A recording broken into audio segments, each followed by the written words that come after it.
Okay. Good afternoon and welcome to this session in which we're joined by George Lusty from the CMA. I'm Paul Hope. I'm Programme Director for the Gambling Commission's Consumer Programme, which is focused on two of the three licensing objectives.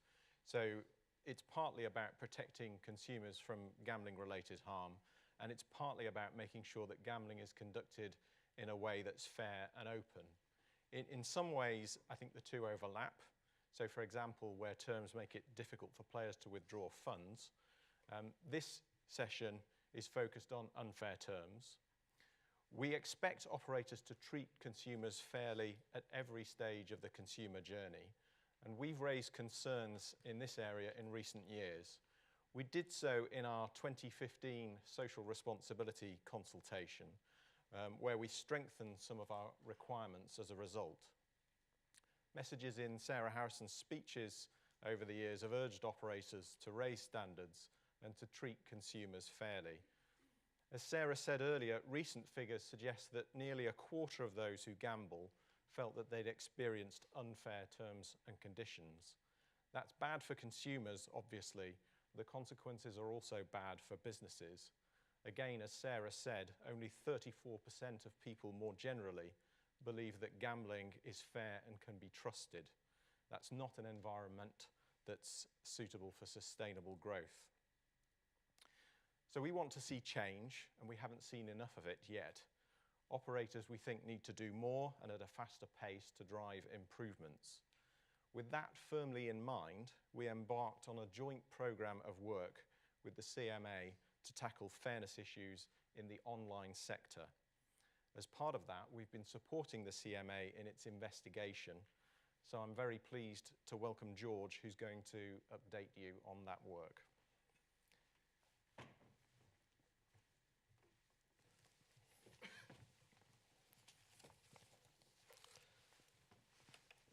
Good afternoon. I'm George Lusty. I lead the CMA's investigation into potentially unfair and restrictive terms and practices in the remote gambling sector. And I'm grateful to the Gambling Commission for providing an opportunity to update you all on our work. And I'm delighted to share this platform with Paul Hope, Programme Director at the Gambling Commission. We've enjoyed a very close partnership over the last year or so, and we think that the work that we're jointly embarked upon will bring about some very important changes for the benefit of consumers and increase the focus on fairness and transparency more broadly across this sector. Across my talk today, I'm going to start by introducing who we are. Hopefully you know about us, and tell you a bit about the way in which we approach the enforcement of consumer law more generally. Then explain why and how we decided to take enforcement action in the remote gambling sector. I then want specifically to update you on our ongoing consumer enforcement activity in relation to particularly online gaming promotions and free bet promotions, and particularly by giving you some detail of the key terms and practices of concern. I also want to talk quite explicitly about the changes that we expect operators to make. We think this is an important update, therefore. We want today to outline the parameters of what the CMA and the GC collectively consider to be acceptable behaviour in the remote gambling sector, particularly in the context of promotions. And the Gambling Commission has been very clear that the changes that we're expecting of the operators within the scope of our enforcement activity will also be required of operators more widely across the sector. So who are we? We are the UK's primary competition and consumer enforcement agency, and the particular legislation that's of relevance to the issues within our investigation are the Consumer Protection from Unfair Trading Regulations, known as the CPRs, which have a particular focus on unfair commercial practices, and the particular provisions of the Consumer Rights Act 2015 dealing with unfair terms. The former, the CPRs, in particular prohibit unfair commercial practices, in particular misleading acts or omissions, but also more broadly behaviour that could be said to be contrary to the requirements of professional diligence. Unfair terms, as you will know, are unenforceable, and more generally there is a requirement across terms in consumer contracts that they must be fair and transparent. Those two limbs are interrelated insofar as A term that is not transparent is much more likely to be unfair. But the fairness test that in essence we apply is one to examine whether a particular term creates a significant imbalance, contrary to the requirements of good faith, to the detriment of consumers. And I'll come on to tell you a bit more about how we've looked to apply that particular legislation in the course of this work.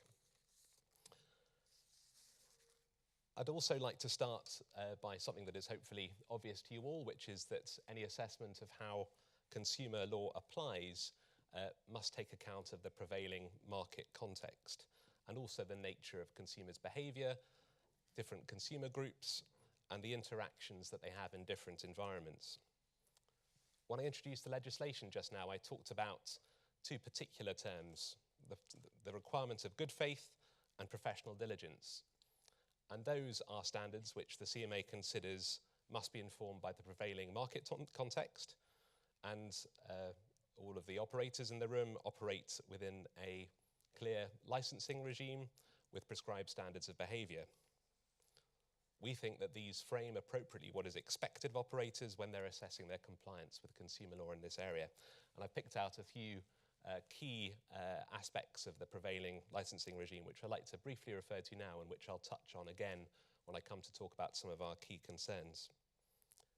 Looking at the Gambling Commission's statement of principles for licensing and regulation, it emphasises that there is a need to have regard to the interests of consumers, treat them fairly, have regard to their information needs, ensure that they're communicated to in a way which is clear and not misleading, so that they can make a properly informed judgment about whether to gamble.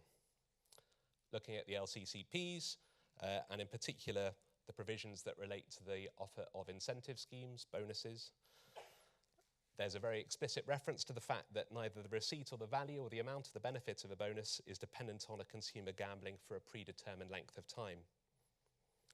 And looking at the remote gambling and software technical standards, operators are encouraged to ensure that the products do not exploit or encourage problem gambling behaviour, and equally must not encourage consumers to chase their losses, increase their stakes, or increase the amount they have decided to gamble, or importantly, to continue to gamble after they've indicated that they wish to stop. So we've had regard to all of these factors, and we would state clearly that operators need to do the same when they're conducting their own assessments of what consumer law requires of their behaviour. So why did we come into this market? Why did we agree to work in partnership with the Gambling Commission? Well, the Gambling Commission drew our attention to a number of important concerns which had arisen from a great number of complaints received about potentially unfair terms and practices in this sector, and generally a feeling that terms across the board were not fairly described as fair and open. The Gambling Commission also wanted to benefit from the CMA's expertise in unfair terms, and we embarked on an early period of scoping work, in particular examining websites and terms across the sector, monitoring social media, looking at direct complaints evidence, and also working closely in partnership with the Gambling Commission and the Advertising Standards Agency throughout that process. And we agreed that there appeared at first sight to be a number of terms and practices which were likely to breach consumer law.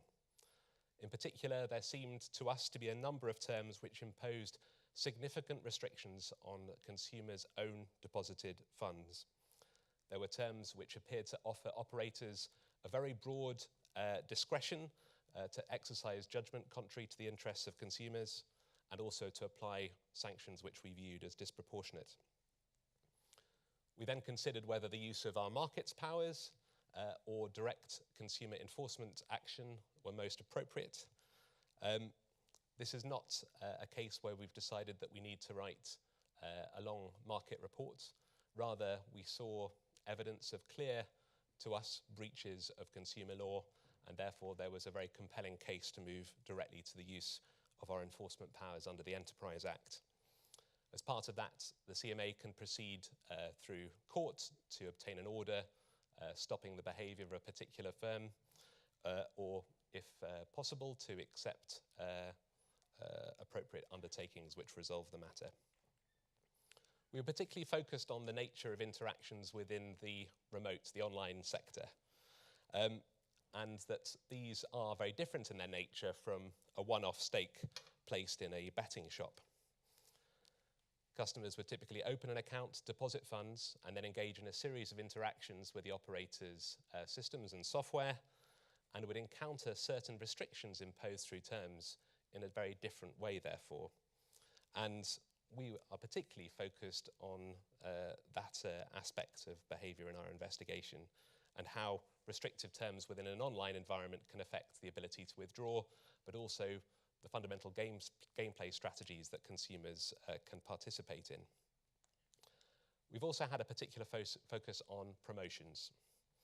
Now, appropriately framed promotions which respect the principles of the Gambling Commission's licensing regime are, in our view, a very important aspect of a competitive market. However, we saw a number of the promotions available at the start of our work as raising some very serious concerns. Some seem designed specifically to exploit known consumer behavioural biases, and more generally we found a very large number of terms in relation to promotions which were imbalanced and which appeared to rely on exercising ex post discretion in a very broad and opaque way, and allowed the imposition of a number of disproportionate sanctions. The overarching objective of the CMA's work in any sector when it uses its consumer powers is to promote sector-wide compliance. So whilst we decided ultimately to lead a number of specific enforcement cases against individual operators, we believe that the changes that we're outlining today are also to be expected of the wider sector. And the GC and the CMA are committed to seeing that change come about, and we'll consider the appropriate use of our powers if we're not persuaded that it has happened. So how did we carry out our particular investigation? We wanted to understand, importantly, how individual terms and practices might be encountered by consumers as part of gameplay. We wanted to understand if there are any possible justifying motivations for the use of particular terms and practices, and we've therefore used our formal information gathering powers to request detailed information and data. We've also sought demonstrations of live gameplay from a number of operators. And it was particularly striking to us as a result of that initial assessment that even after we had scrutinised operators' websites and terms in a great amount of detail, the reality of gameplay and how consumers encountered particular restrictions was radically different from the impression conveyed by the terms and conditions. We found that the terms were often inadequate in informing consumers about the parameters of promotional play, and even after having the demonstrations of gameplay, there remained a number of issues that were unclear. We would argue that if points remain unclear to the Competition and Markets Authority, that they're very unlikely to be clear for consumers at large. I'd like to turn now to the substance of this talk, and in particular to outline our key concerns, which, as I say, predominantly relate to online gaming and free bet promotions, although the underlying points of principle, we would say, do apply more widely. And I'll go into each of these in some detail, but I'd also like to say at the start that nothing of what we've dealt with is intended to cut across operators' legitimate ability to tackle cheating and fraudulent behaviours, or importantly, to ensure compliance with other key laws and regulations, most notably in the money laundering area. But I'll turn first to one of the issues which Richard Lloyd led with in his presentation before lunch, the general transparency of key terms.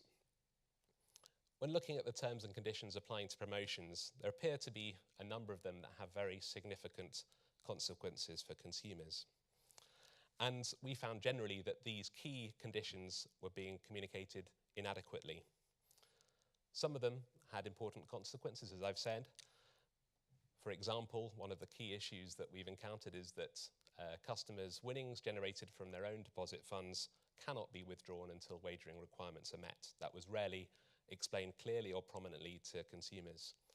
That certain bonuses were not actually withdrawable, but for wagering purposes only. That play restrictions apply which could have the consequence of forfeiting winnings or deposit funds, or that multiple bonuses apply simultaneously in a confusing and opaque way.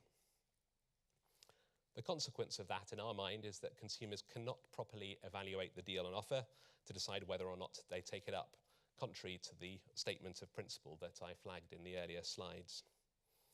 The underlying legal principles here are that if you have a term which has important and significant consequences for a consumer, a failure to communicate information that's necessary for consumers to understand it and the economic consequences of a decision amounts to a misleading act or omission under the CPRs and breaches the requirement of transparency under the Consumer Rights Act. That problem continues, in our view, once gameplay has begun, if there's a lack of prompts, alerts, or other mechanisms to flag the consequences of particular behaviour to a consumer, and that has a further potential to mislead, in our view. So very clearly, what operators need to do on the back of that is ensure that significant conditions are provided in a clear, timely, and intelligible manner.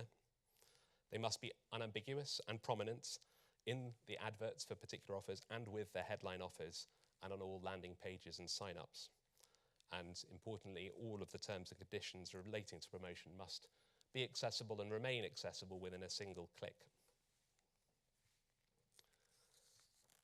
I think the top issue highlighted on Richard Lloyd's slide about issues frequently raised by consumers is this issue about the restriction of deposit winnings.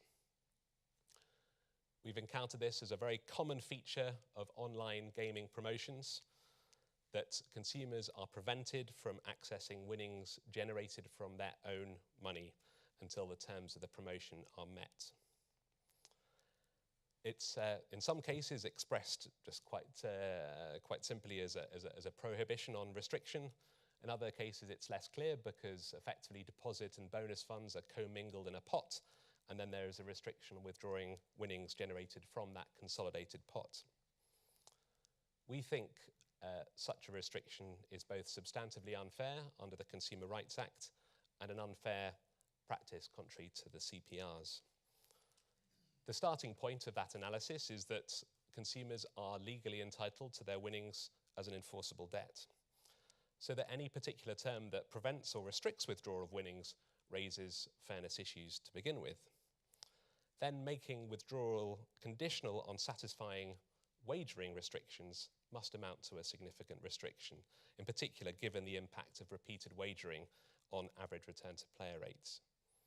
There doesn't, in our view, appear to be any equivalent restriction imposed on operators who are able to instantly access lost wages. As a result, we think there is a significant imbalance in the rights and obligations of that particular term to the detriment of consumers, and it's certainly not outweighed by any notional benefit of being able to play with free money.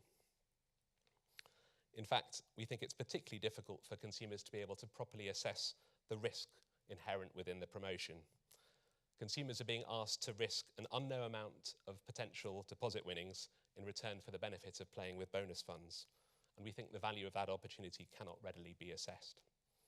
Also, the nature of these promotions is that they appear to require consumers to commit to an extended period of gaming, which seems to us to be directly contrary to the statement within the LCCPs that I've highlighted earlier, because consumers cannot stop when they choose, thus posing a particular risk to problem gamblers. What do operators need to do? Now here, we're concerned with the fundamental unfairness of these particular terms, and therefore it's perhaps not surprising that we don't think that increasing transparency is the solution here. We think operators need to stop offering gaming promotions that restrict the withdrawal of deposit winnings.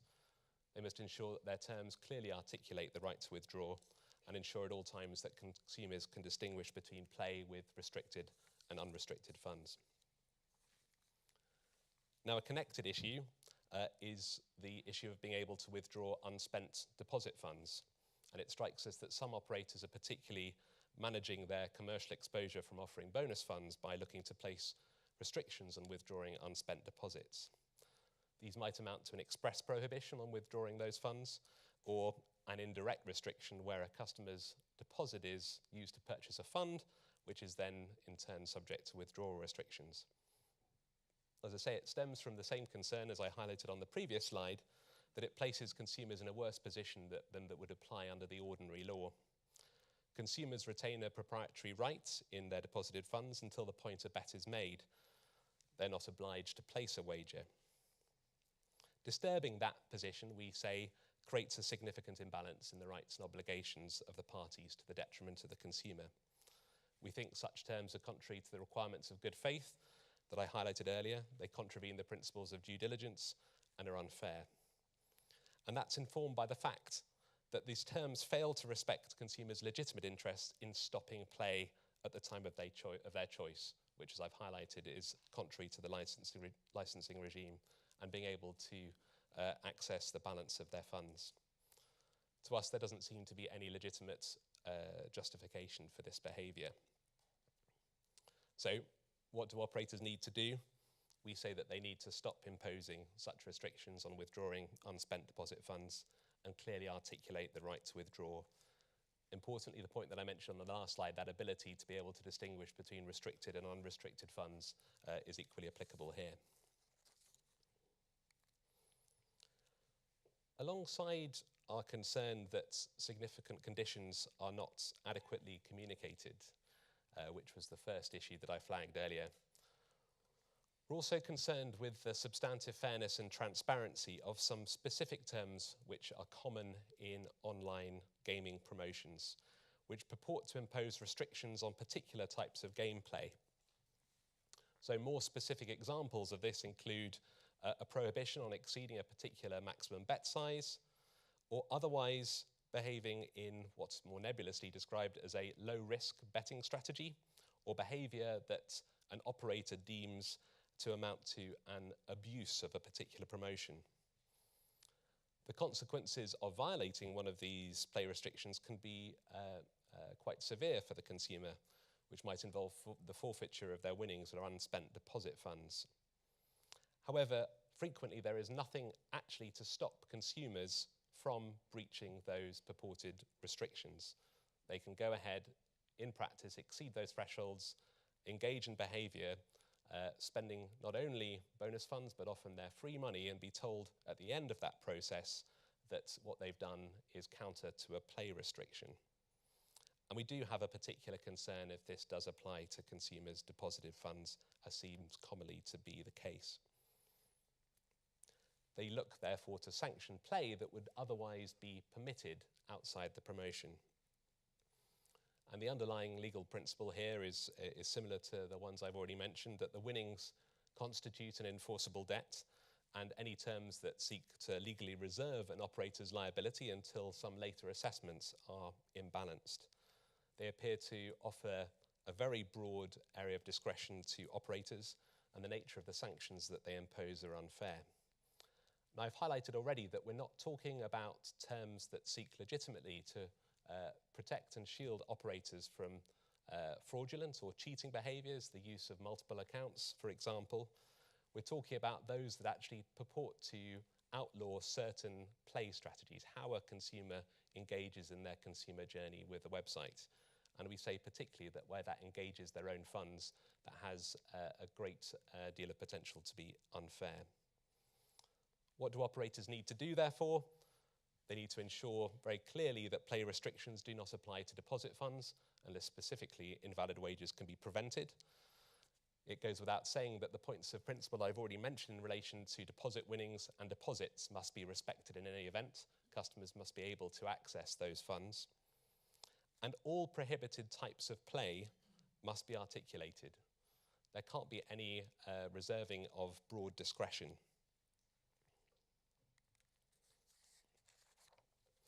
Now, we haven't considered free bets at large as part of this phase of our investigation, but based on the complaints that we received from consumers, we did extend our investigation to include two specific issues relating to the offer of free bets. And the particular issue that arose from that complaint space was that operators were offering consumers free bets and then subsequently removing that entitlement, despite the consumer having already placed all or some of the qualifying bets as part of the promotion. And another way in which this appears to happen is that consumers are told after placing one or more qualifying bets that restrictions will be imposed on them, making it harder to complete the remaining qualifying bets or reduce the value of that free bet. Now, we think that this is particularly troubling in circumstances where consumers have been specifically encouraged to take up the offer as a result of direct marketing, and then obviously act in reliance on that offer. But the underlying principles, in our view, are quite straightforward. These terms appear to give operators a one-sided right to change the terms of the deal after the customer has already acted on a particular understanding of that deal. Now, whilst operators remain free to change the terms of promotions prospectively and manage their financial exposure to gamblers, we think it's inappropriate to unilaterally remove or alter the obligations to provide the benefits that were promised under a contract. So we think operators need to honour the deals that they offer. If that makes it difficult, then those particular offers should not be put on the market. They need to meet consumers' expectations and ensure they're treated fairly. And we think that that's best achieved by not seeking to enforce account restrictions to a free bet where a consumer has already acted on reliance of that by placing all or some of the qualifying bets. The final issue that I'd like to highlight today concerns publicity. And we've been very troubled by a number of terms which appear to be in several sets of T's and C's that we've reviewed, which purport to allow operators automatically to use consumers' names, photos, locations, and other personal data for promotional purposes without seeking their specific consent. We think these are unfair terms and that they lack transparency, and that view is informed by the data protection regime. We think, as must apply in any situation, that data subjects have to be provided with information about the proposed processing of their data, including its purpose. Here, the processing appears only to meet the operator's desired publicity and doesn't seem to us to be necessary for the performance of the underlying contract. And we think it's likely to be contrary to consumers' expectations and legitimate expectations of personal privacy. So clearly, in our view, therefore, operators must not use, enforce, or seek to rely on such terms in their contracts. I hope that's provided a helpful overview of some of our key concerns. We do see today as an important opportunity to highlight these concerns so that operators can start the process of reviewing and, if necessary, amending their terms and practices. And I'd like to reiterate that it is the common expectation of the CMA and the Gambling Commission that operators will bring about these changes. The speech I'm giving today will be published online, and we hope to be able to give more details of our common expectations once this phase of our enforcement activity with individual operators has concluded.